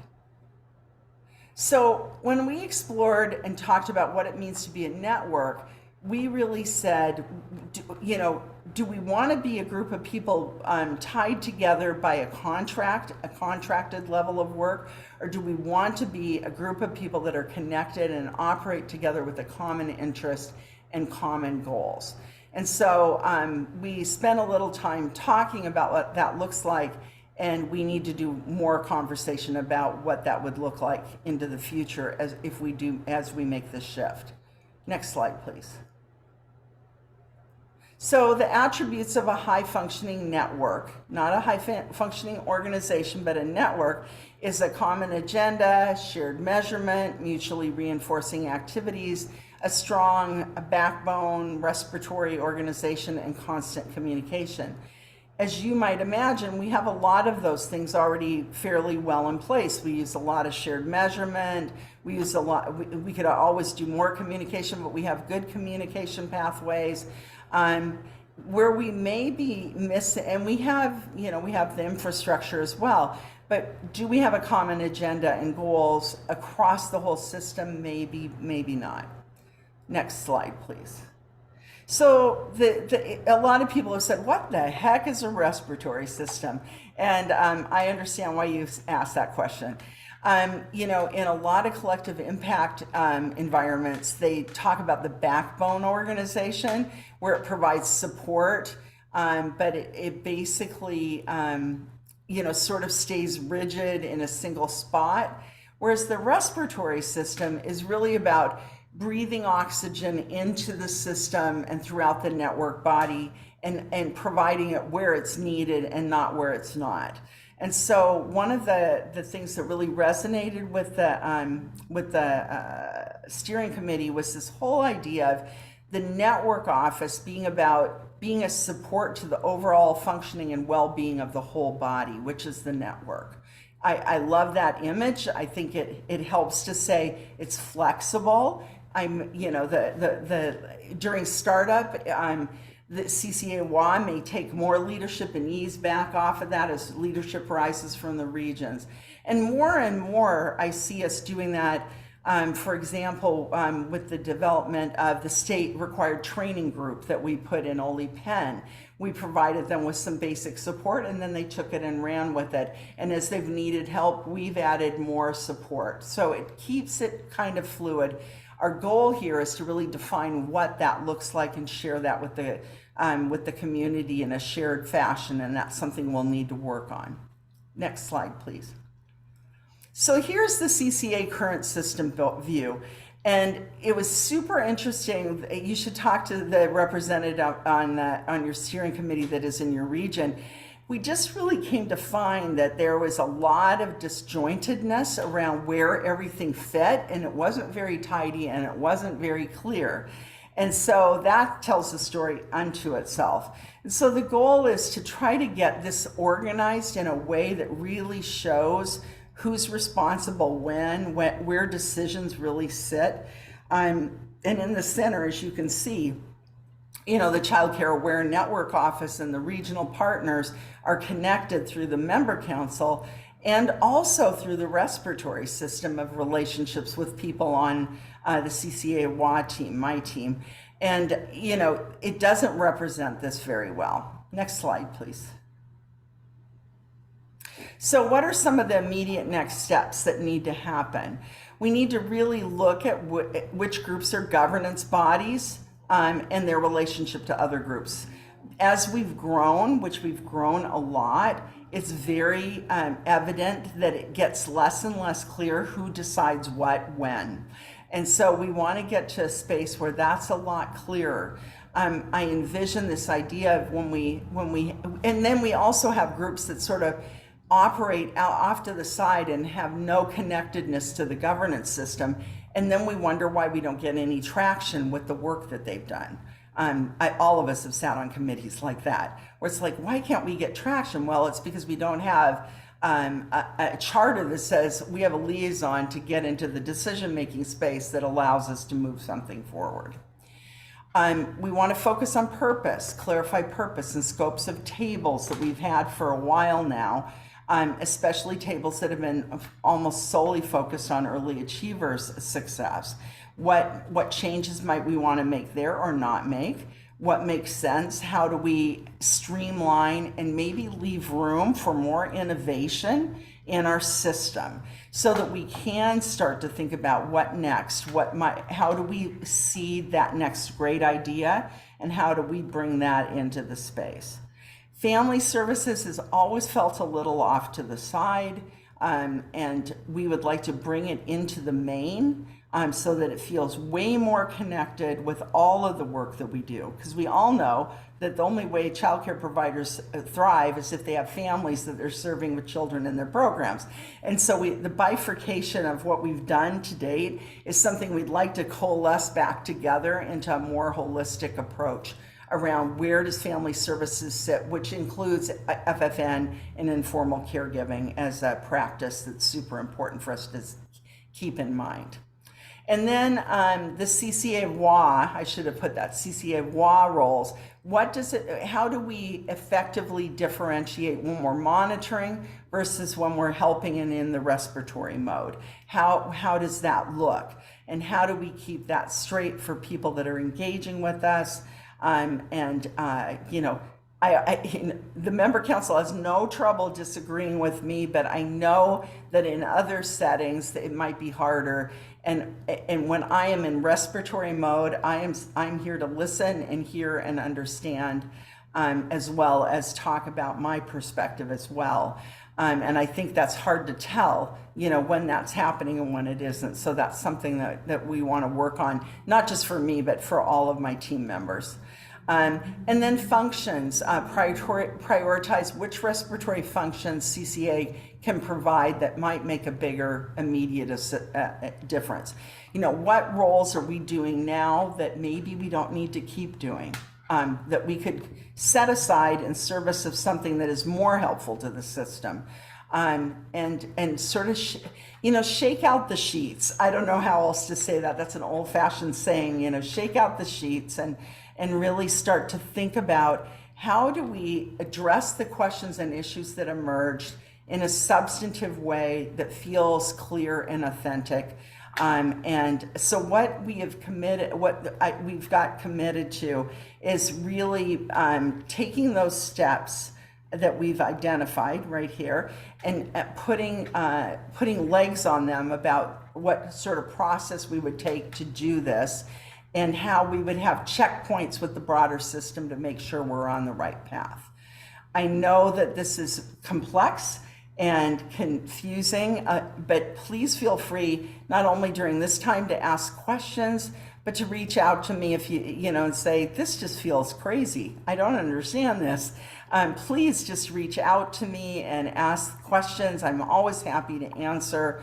If I don't have an answer, I'll let you know that you just opened up my mind to be thinking even bigger.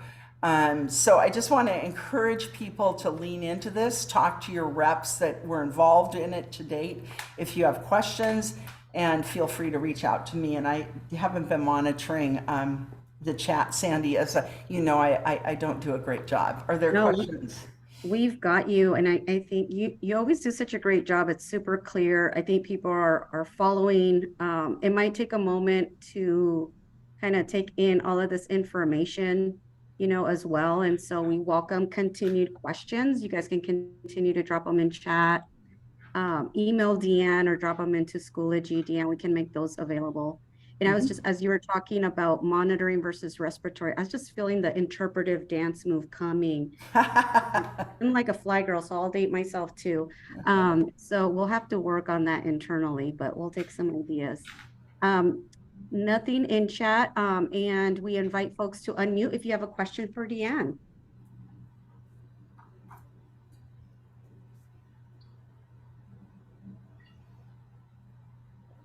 I just want to appreciate the folks. I mean, you guys are awesome. I mean, this is the first time we do our extended webinar.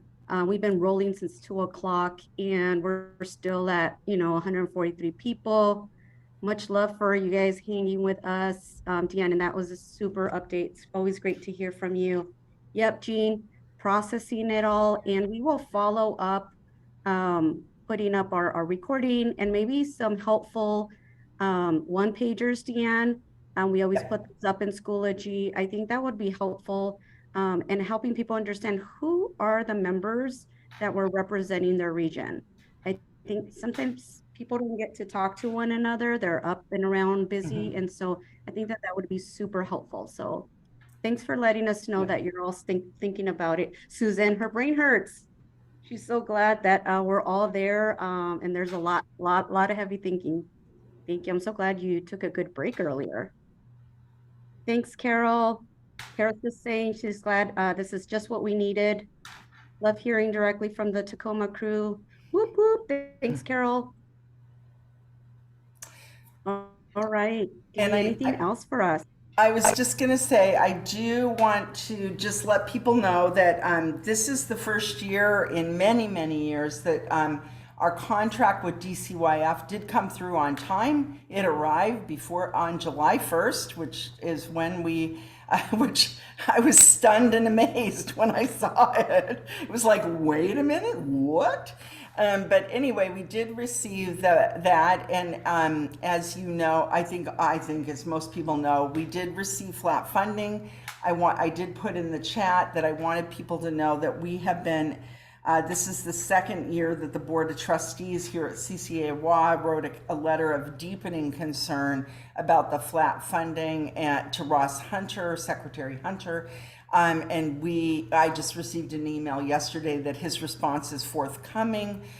So we will know a little bit more about that. Ryan and I have been in discussions around, and this is really a sticky space to say, so how much of our energies do we put in that direction with the compensation initiative, and how do we keep all of that in play? So we're talking about that. We should have statement of work and subcontracts out the door by August 1st to all of the regions. We have let your MCs know about the financial situation that will be coming their way. We let them know the beginning of July. So we have been probably the most proactive we've ever been around keeping people informed about where we are financially.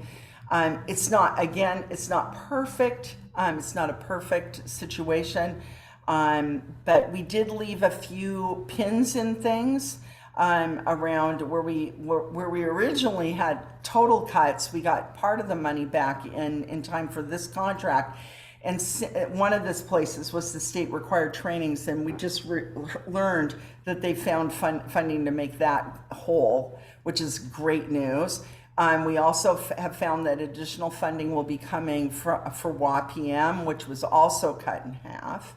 And also the other news that we have learned just recently is that TIC will definitely be funded as an additional pay point opportunity as well. And so it's been really good news in terms of the things that there was a pin in the contract where it was like, yeah, you only got part way, and I want to make sure that when you have additional funds, you think of us first. And so I feel like we see some good outcomes coming out of it. Not perfect, but definitely good outcomes.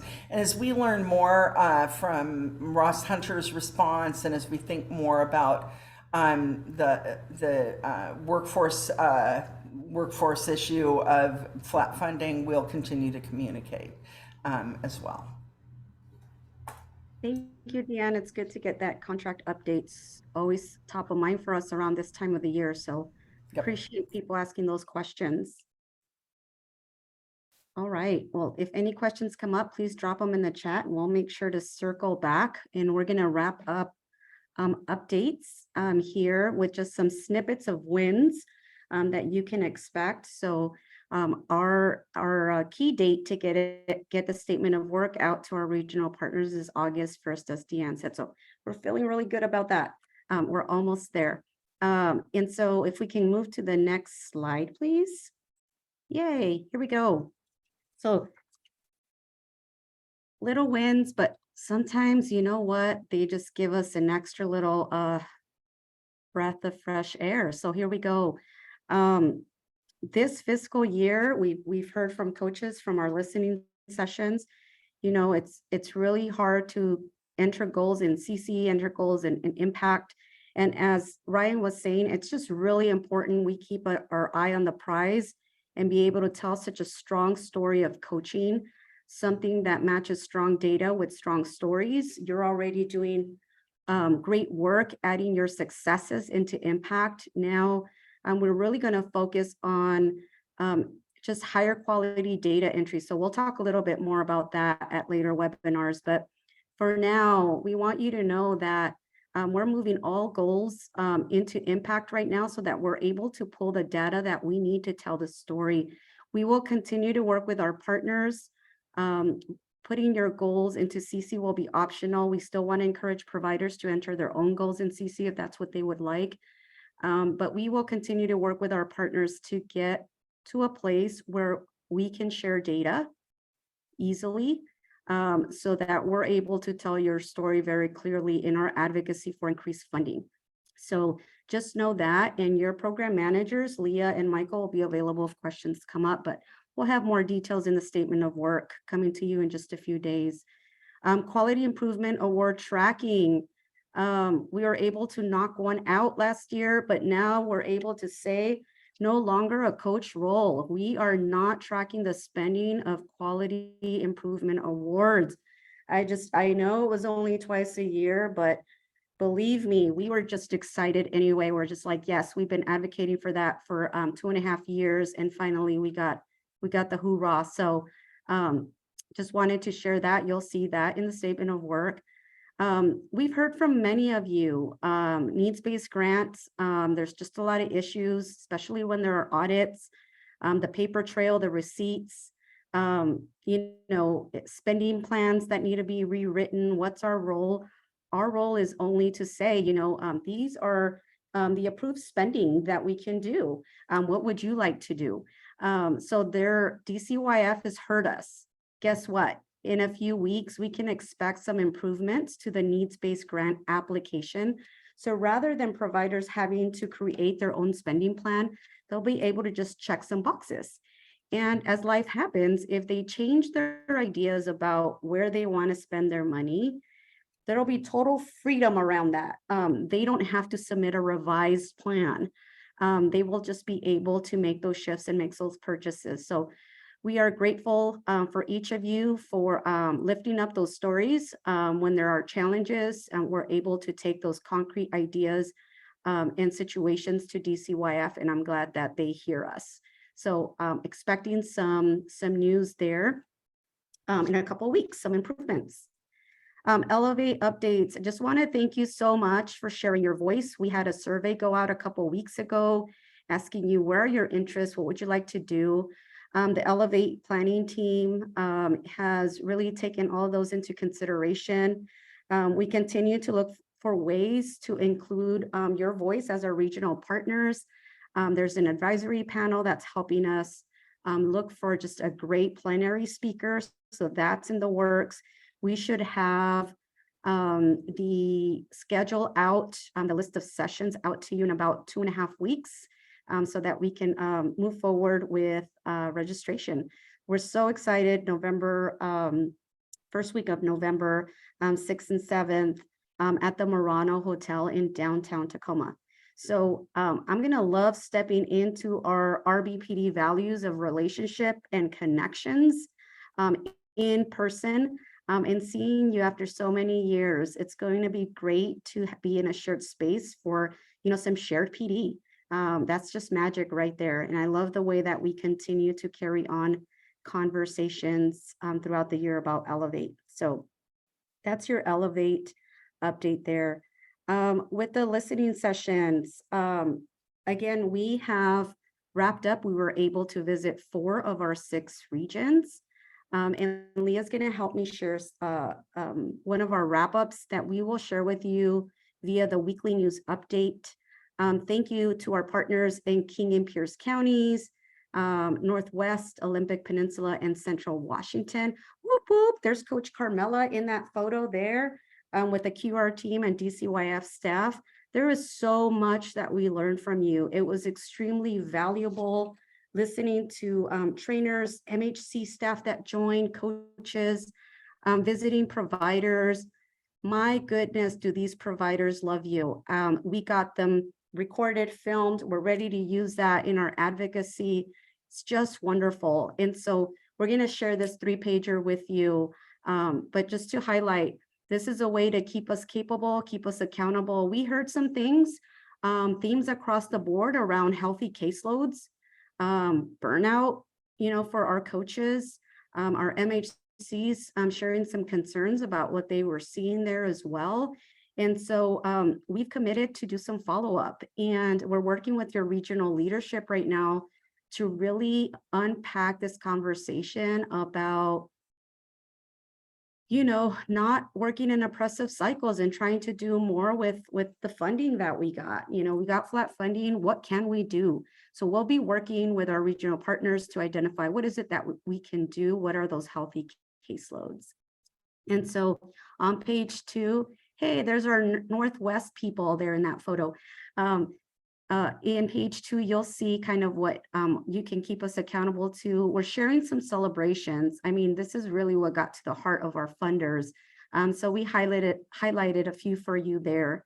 And in the last page, just some kudos. All questions can come to us, but just wanting to share some extra photos. We had some fun.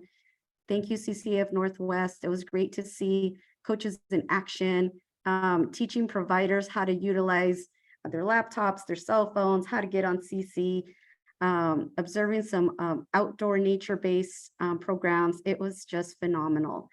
So thank you so much. Those are your updates from your early learning department here at CCA of WA.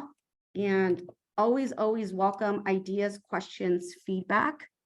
Always working on being the best listeners that we can. And a huge kudos to you. I'm excited to see you at Elevate.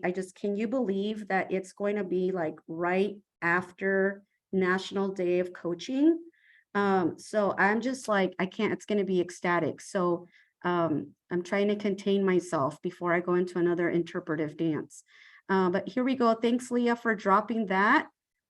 Send questions our way. Always happy to hear from you. You have my number. And if you don't, I'll drop it in the chat. So with that, always welcome questions. But I know we're coming to time. Can you believe it? I see my friend Celeste there. See Janet. I'm going to turn it over to you. Oh my goodness. Thank you. Wow. This has been so much info, and we're here at the end of a wonderful session that's been jam-packed. I know there's a lot of new coaches in the field. So Janet and I just wanted to really quick introduce ourselves. So my name is Celeste Farmer, and I'm a supervisor for our Holding Hope mental health consultation program. And we've got Janet here. Janet, do you want to introduce yourself real quick? Sure. Hello, everybody. I'm Janet Fratz, and I'm the director of the Infant and Early Childhood Mental Health Consultation Program, Holding Hope. And it's really nice to meet those of you who are new. And we just have a very short wrap up activity for you today, because this has been so much and we all need to rest and integrate and kind of give ourselves time to let this settle. And so I'm just going to turn it over to Celeste, and she's going to lead us through something that is going to help us with that. Great. And Janet, one of the things that you and I often do is just a little movement. So I heard Sandy with the interpretive dance. I heard Deanne with the shaking the sheets out. So if we could all just take a minute, get up, feel free to mute, just shake it off, shake the sheets, do an interpretive dance. I think we'll get our energy moving a little bit. Oh, wake us up. Woo. This reminds me of last year's Elevate, when our closing keynote was like jamming it up and there was no music. If you were there with us, you remember Brooklyn? That just totally reminds me. I'm like going to be jamming in my head. My air guitar or something. I mean, it was it was awesome. Okay, I'm feeling a little more energized, and really, we wanted to turn this back to you all in regards to a reflective question.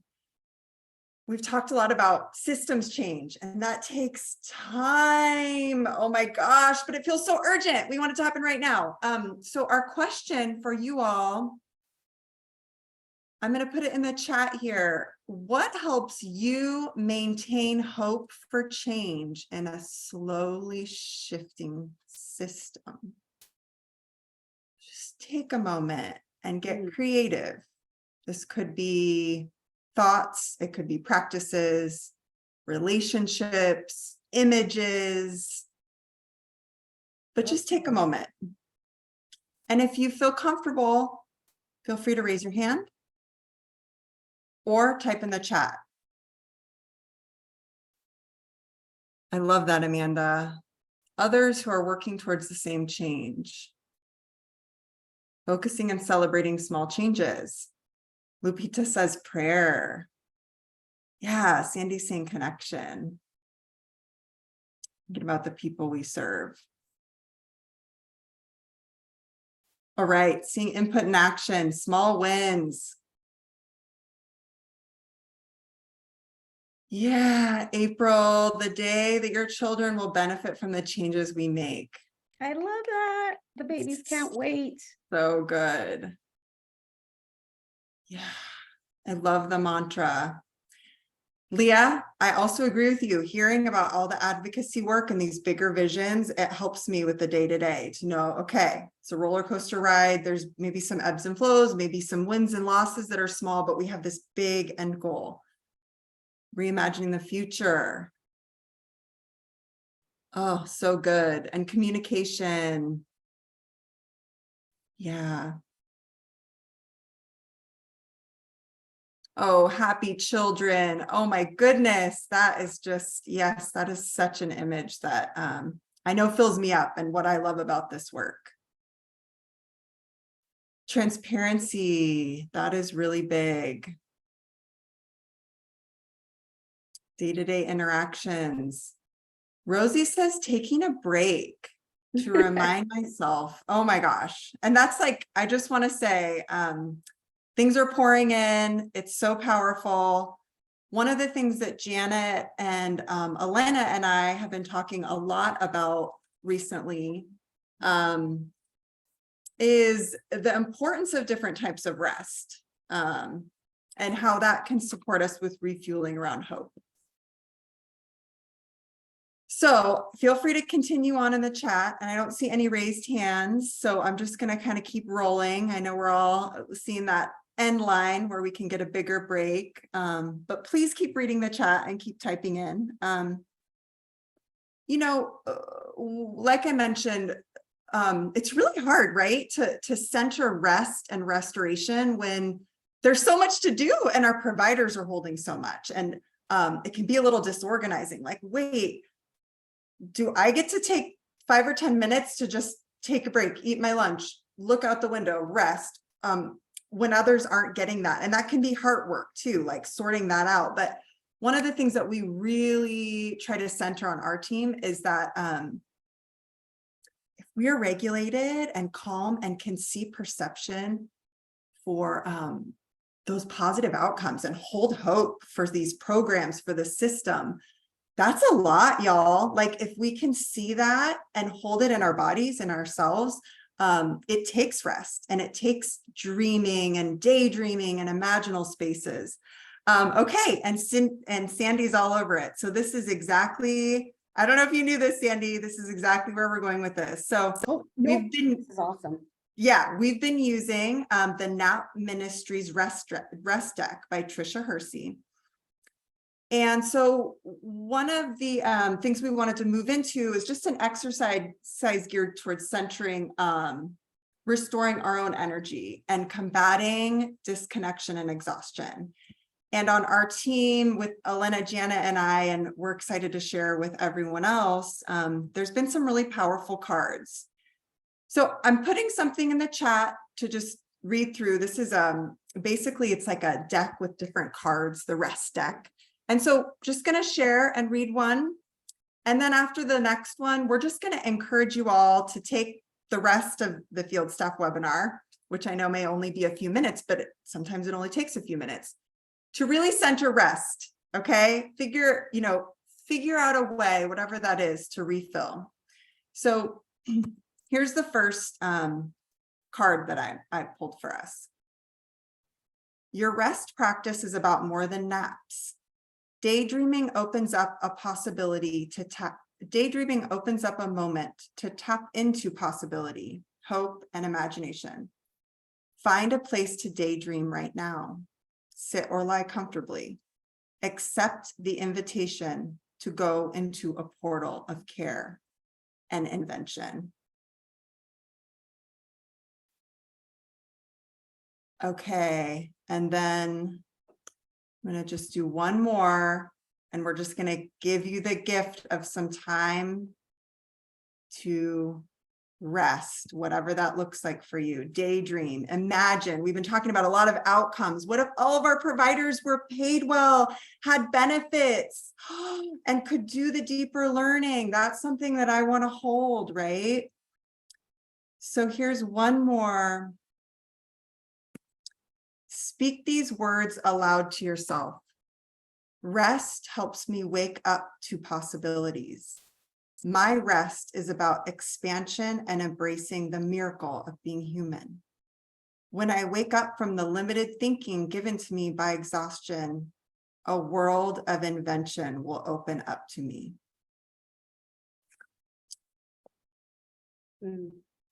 And with that, I just want to remind you to, take those moments.